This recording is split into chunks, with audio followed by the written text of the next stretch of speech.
NEET ചോദ്യപേപ്പർ ചോർച്ചയിൽ നടന്നത് വൻ സുരക്ഷാ വീഴ്ച. എൻഡിഎയുടെ വീഴ്ച മുതലെടുത്ത് വിഷയവിദഗ്ധർ ചോദ്യങ്ങൾ പുറത്തേക്ക് കടത്തുകയായിരുന്നുവെന്ന് കണ്ടെത്തൽ. സിബിഐ റോസ് അവന്യൂ കോർട്ടിൽ സമർപ്പിച്ച കുറ്റപത്രത്തിലാണ് നിർണായക വിവരങ്ങൾ പുറത്തുവന്നത്. നീറ്റ് പരീക്ഷാ പേപ്പർ ചോർച്ചയുമായി ബന്ധപ്പെട്ട് പരീക്ഷാ നടത്തിപ്പ് ഏജൻസിയായ എൻടിഎക്കുണ്ടായത് ഗുരുതരമായ വീഴ്ചയാണ് എന്ന് വ്യക്തമാക്കുന്നതാണ് സിബിഐ ദില്ലി റോസ് അവന്യൂ കോടതിയിൽ സമർപ്പിച്ച കുറ്റപത്രം. ദില്ലിയിലെ എൻടിഎ ഓഫീസിൽ നിന്ന് തന്നെയാണ് പരീക്ഷാ പേപ്പർ ചോർന്നത് എന്നാണ് സിബിഐയുടെ കണ്ടെത്തൽ. ബയോളജി, ഫിസിക്സ്, കെമിസ്ട്രി വിഷയങ്ങളിലെ വിദഗ്ധരാണ് ചോദ്യങ്ങൾ പുറത്തേക്ക് എത്തിച്ചത്.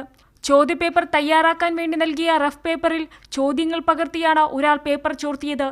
135ഓളം ചോദ്യങ്ങളാണ് ഇത്തരത്തിൽ പുറത്തെത്തിച്ചത്. ബാക്കി 2 പേർ ചോദ്യങ്ങൾ ഓർത്തുവെച്ച് പുറത്തിറങ്ങിയ ഉടൻ പേപ്പറിലേക്ക് പകർത്തുകയായിരുന്നുവെന്നും സിബിഐ പറയുന്നു.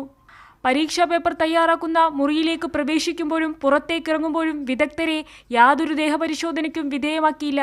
എൻടിഎയിൽ CCTV ലൈവ് ഫീഡ് നിരീക്ഷിക്കുന്നതിനായി പ്രത്യേക കൺട്രോൾ റൂമും സജ്ജീകരിച്ചിരുന്നില്ല.